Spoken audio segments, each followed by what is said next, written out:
Fusha e grumbullimit të mbetjeve urbane në Vlorë, e cila për afro 3 dekada ka shërbyer si vend depozitimi mbetjeve të qytetit, pritet të nënshtrohet një transformimi të plot. Hapësira, që për vite me radhë ka qenë një nga pikat më problematike nga ana mjedisore, do të rehabilitohet dhe në të ardhmen do të shndrohet në një park të gjelbëruar dhe një zonë rekreative në shërbim të banorëve. Prej disa kohësh, kjo fushë nuk është më funksionale për depozitimin e mbetjeve urbane. Të gjitha mbetjet e qytetit transportohen tashmë drejt vend depozitimit në Sherisht, ndërsa fusha e vjetër është mbyllur përfundimisht. Ky hap konsiderohet i rëndësishëm për përmirësimin e situatës mjedisore dhe për eliminimin e një prej burimeve kryesore të ndotjes në këtë zonë. Në bashkëpunim me qeverinë gjermane, Bashkia e Vlorës ka nisur zbatimin e një projekti që synon rehabilitimin e plot të kësaj fushe.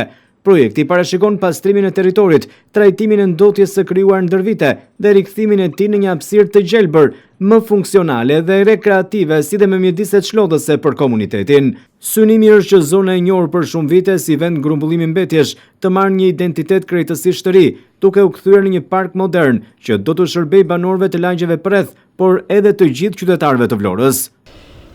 Fusha e mbeturinave këtu në lagjen 24 maj do të rehabilitohet në bashkëpunim edhe me KFV-n gjermane. Bashkia e Vlorës ka nisur hapat e parë për të bërë të mundur mbylljen përfundimtare të fushës që prej vitesh ka ekzistuar dhe ka grumbulluar mbetjet urbane të qytetit. Sikundër ndiqni, trau pengon hedhjen apo depozitimin e mbetjeve urbane, ndërsa të gjitha mbetjet e qytetit prej gati një viti tashmë depozitohen në landfill e Sherishtës.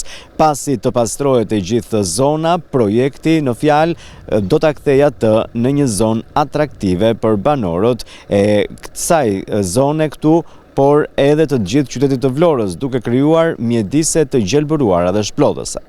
Hapat konkret për zbatimin e këtij investimi u diskutuan ditët e fundit, edhe gjatë një takimi të zhvilluar në Bashkinë e Vlorës, ku kryetarja e bashkisë Brunilda Mersini priti përfaqësues të bankës gjermane KFV dhe stafin teknik të projektit. Gjatë takimit u diskutua mbi fazat e para të zbatimit të koordinimit institucional dhe procedurave teknike që do të ndiqen për realizimin me sukses të investimit. Sipas Bashkisë së Vlorës, projekti shënon nisjen e rehabilitimit të fushave ekzistuese të mbetjeve dhe është një investim i rëndësishëm të veçantë për qytetin. Kryebashkiake e Vlorës Brunilda Mersini dhe autoritetet vendore vlerësojnë se rehabilitimi i kësaj zone do të ndikojë drejt për drejt në përmirësimin e menaxhimit të mbetjeve, mbrojtjen e mjedisit dhe rritjen e cilësisë së jetës së qytetarëve.